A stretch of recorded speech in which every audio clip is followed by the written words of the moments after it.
Breaking news. The Harley-Davidson Motor Company has announced that CEO Jochen Zeitz is retiring. Let's talk about it.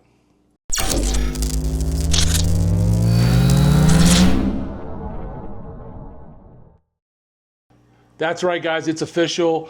Jochen Zeitz is retiring, and I know what you guys are saying already. I can hear it. I can see it on the message boards.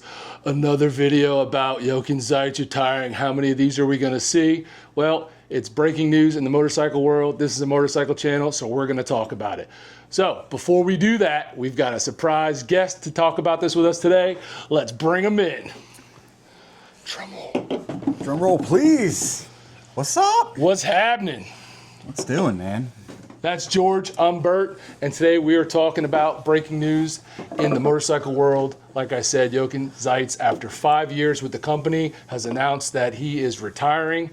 Obviously, you guys know the backstory. Formerly of Puma, they brought him in 2020, and with some rocky reviews right off the bat, being that he's a European guy with a sneaker background, and a lot of mixed reviews over the years. But we're gonna touch on a bunch of different things today. So let's get started. First of all, what was your first thoughts when you heard this?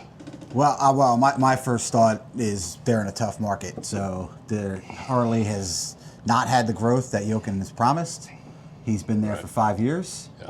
And I saw the headline, and I'm not surprised. Yeah. Not surprised. So a little background, when he came in, they launched the Hardwire strategy in 2021. That was a 5-year strategy that involved prioritizing high margin products, exiting the international markets with low sales volume, and modernizing the brand's appeal to attract younger market, which I don't think they've really accomplished that. And then they turned around and focused on the touring and large cruisers. So a little bit of both sides of your mouth on that. Yeah. And so, after, again, a really rocky 5 years, to be honest with you. I mean, some people say he did a good job as far as, where he kept them in a tough environment, really, like you said. Go ahead. Yeah, no, it's hard for a CEO. I mean, the reality of it is no matter how we think the company's doing, and no matter, how emotionally we are attached to the brand, the people that are making the decisions are the shareholders. Right. That's the CEO is not the boss. Right. Just because he's the CEO, he answers to the shareholders, and they haven't gotten what they were promised. So one of the things that I kind of was thinking about when I was thinking about this this video was what a time it was for him to come in, though. Forget all the fact that he's a European environmentalist, which really just from the get-go didn't really seem to go with the American brand of gas and noise and all that stuff. So, but he came in in the COVID time. Yes, is when he took over. And in those last 4 years, we've had high interest rates, we have inflation, crazy high gas prices, food costs have been up, housing costs have been up. We know all that stuff. Wages haven't gone up wages have not gone up. So he kind of, regardless of what you thought about him, he kind of had a tough hill to climb. Well, he kept things afloat, and I think, from a sales point, when I look at the numbers, it's been kind of flat. Sales and motorcycle sales in 2024, if you looked at the close of 2024, motorcycle sales were down. Yeah. And that kind of, to my key, I was actually having this conversation about Harley with somebody a few weeks ago, and I said, I don't think he's going to make it through the year. That was my... in January, when they announced their sales, I was like, I don't think he's going to make it through the year. And lo and behold, we're here. You have to understand that when you're looking at sales and revenue numbers, you're dealing with inflation. The price of the bikes they did sell went up. They sell clothing, and the price of the clothing's ridiculous. Yeah. When's the last time you bought a T-shirt at... I haven't in a while. At a Harley dealership, it's they're $30, $40, $50 T-shirts. I bought a few things off the clearance rack, but I can't mess with their prices. I probably bought a hat or two, but it is pretty crazy. So now that we know he's gone, and everybody's got opinions on this. I've seen all this stuff online, and most people are happy about this. What I would say is I would really temper my expectations here, because the same board that hired him is going to be hiring this next person. Well, it's going to be interesting to see. I think what most people might not know about Zites is Zites was on the board before he became CEO. Right, since 2007. Yeah, so he's been on the board. He was on the board a long time. So it was at the time he had ideas. He had pitched. He had sold people on the board what he thought he could do with Rewire, with Hardwire, getting the younger people in. That didn't work. They focused on the big bikes. Did that work? I don't really know. I mean, it's tough. I think the prior CEO, I forget his name, I think he actually did more to save the company because that's the guy who brought the trike manufacturing in-house. Yeah. He helped grow what Harley was actually manufacturing, and I don't think that Zeitz put that kind of mark on the company. I don't think he's going to be a memorable CEO. No, I don't think so either. So they began the search for the new CEO back in the end of 2024 when I guess Jochen Zeitz went to them and told them that this was probably his plan. So in your opinion, as they're looking for this next CEO, in your perfect world, what would this next CEO be? What would he be like? What kind of person do you think they should be looking for? Because obviously the last one was a far cry from what anybody expected. Well, I think the Zeitz era proved one thing. Motorcycles are not sneakers. True, very true. I mean, you can laugh at that, right? Even though a lot of people are wearing them while they ride today. True story. But I think, I think we need somebody from the automotive industry who understands that. So if I was looking, who understands what supply chain is, how to navigate the logistics of what is going to be a very complex world trading system as we're moving forward right now. Personally, I would like to see somebody a little bit younger.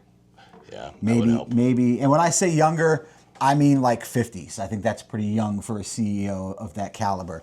I think that would be. Yeah, you're not going to see a 30-year-old. No, you're never going to see somebody like that. But I think you could find somebody qualified who's like in their 50s. Most importantly, I'd like it to be a rider. Yeah, that seems to be the common consensus on the internet these days. Is everybody thinks that the board and everybody involved at the top don't ride. Now, I don't know if that's true or not. And I have no way of. None of us have any way of knowing that. No. You're all just making assumptions. But it would be nice to have somebody that actually had a passion for motorcycles. Yeah.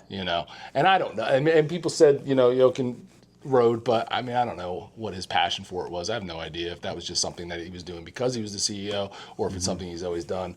Don't know. I didn't pay a lot of attention to it, but it would be nice if they had a passion for bikes. If they had a passion. And I think most importantly, they need to have a passion and an understanding of the Harley brand and the Harley heritage and how Harley has gotten to where it is and have that vision to take Harley to where it needs to go to be a competitive worldwide brand. That's important. So they hire a new CEO. What do you think the primary focus of this new CEO should be like right out the gate? Right out the gate. Yeah. So it's such a tough thing. I think right out the gate in this environment that we're in, we all know that we've got bearings in our engines from China. We've got forks from Japan in our touring bikes. I think we're moving into a world where you need to figure out a way to bring that stuff in house. Yeah. And by doing that, it might be a little painful at first, but by doing that, I think you are going to really secure the company's future and give it stability moving forward. And shareholders like stability. Yeah, they do. Yeah, I don't know. I wouldn't know how to answer that. I have no idea. This is, in my opinion, this is one of the hardest customer bases to make happy. It's impossible. I think we've seen that to be happy. So I don't know. I don't know what you focus on, but I do see the need for younger people. Although I stand by what I've said. That it's never going to happen. Yeah. I don't. At least with Harley, I don't think they can do it. But how do they get younger? How do they get younger customers? I think we've done videos on this over the years. We've talked about this over the years. I don't think getting younger people into the market is with a Sportster. Okay. I don't believe that. Just like I don't believe that when women riders start, they should start on a Sportster. Okay. I think the way to get younger people into the market, and I think we're going to see this not only with Harley, you know, as things like tariffs rise, as things like taxes rise, is to you have control of your financing, make that used bike market attractive. If you can get somebody in at a cheaper, you know, a used bike that you are financing with, I think it's Eagle, right?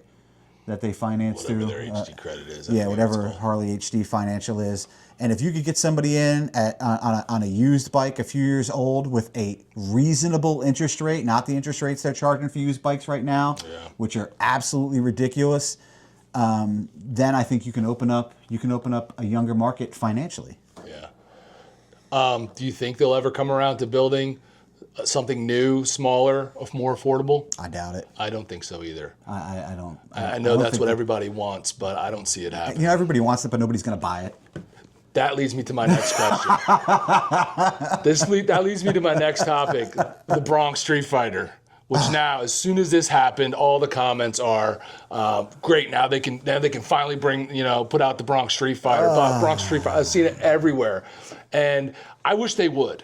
I really do wish they would, because I want it to come out, and I want to see that no one buys it. Just like a lot of other news, just like the Pan America, and then I can just finally hear people, get people to shut up about it, because they've been talking about this for so long. And I mean, maybe people buy it, but I don't think it's going to be a big enough market that it makes a difference. Yeah, I mean, there are bikes like the Bronx where they were just trying to tap into another urban market, and I think there's a place for that. I've ridden in New York City. I've ridden in Philadelphia. I think there's a lot of people out there who have never ridden in cities, and if I lived in a city and I owned a motorcycle, it would not be a Road Glide Limited. Right. You know, it's heavy. It's not as nimble as a smaller bike, and the roads are rough. There's steel plates. Like, it's just... And you gotta dip and dodge all the crazies. It's just not enjoyable in the city. It's simply not. So I think a bike like the Bronx has its place, but does it have its place enough to be part of the Harley lineup and production and to get the numbers sold? And I don't think so. Looks cool though. So you kind of did touch on this, but how do you see this new global trade war and all these tariffs affecting Harley? Is it going to be their demise, like everybody says? No, it is not going to be their demise. I mean, listen, the EU has had a target on Harley's back for years, and there's probably few people watching this video right now, unless you live there, that has spent more time in Europe in the past 6 months than I have. Mm-hmm. I've been in Europe, twice a month, and I will tell you that I have seen probably 3 Harley-Davidsons that entire time. Wow, really? There are no Harleys over there. That's wild. And with these tariffs that were obviously delayed as of the recording of this video today, if, Europe were to put its so-called retaliatory tariffs in there, you would be looking at 6-figure, $100,000, $128,000, soft tails. So there aren't a lot of them over there. They're not fuel efficient. I mean, they're really not. They're just the European market. It's such a niche thing. I don't ever see it being big. Sorry to ramble, but yeah, no, I totally get it, and I agree with you 100%. So, I mean, that's pretty much it. That's the breaking news. I'm sure once the new CEO is announced, we'll come on here and give our opinions about someone we have no knowledge of whatsoever, because that's what we have to do here on the internet. Just complain about it. But so final thoughts on the CEO leaving? That's a good thing. I mean, listen, didn't meet expectations. It's not a surprise to me. To some people, they probably, oh my God, but whatever. I mean, Jochen was a guy I thought had some great plans and great ideas when he came in. The problem was none of them weren't executed. Right. And at the end of the day, in business, it's all about executing your business plan. He didn't get it done. Right. Yeah, I'm excited to see what happens next. I mean, in my opinion, it can only go up from here. I mean, it could go down. Actually, it could go down. It could go down.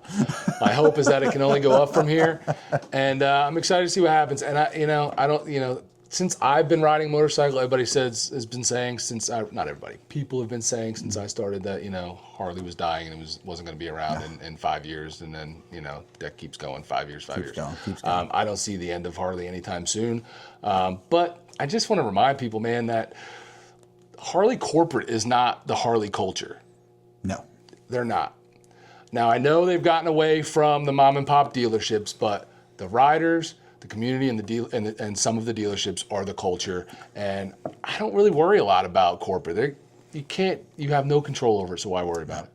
So let us know what you guys think. I'm sure most of you are happy about it, but leave us a comment. Let us know what you think about this breaking news and what you'd like to see, Harley go with next. What kind of CEO you'd like to see in there, and give us a thumbs up. And if you're not subscribed, hit that subscribe button. And always good to have George back. Good to see you guys. And we'll see you on the next video. Later.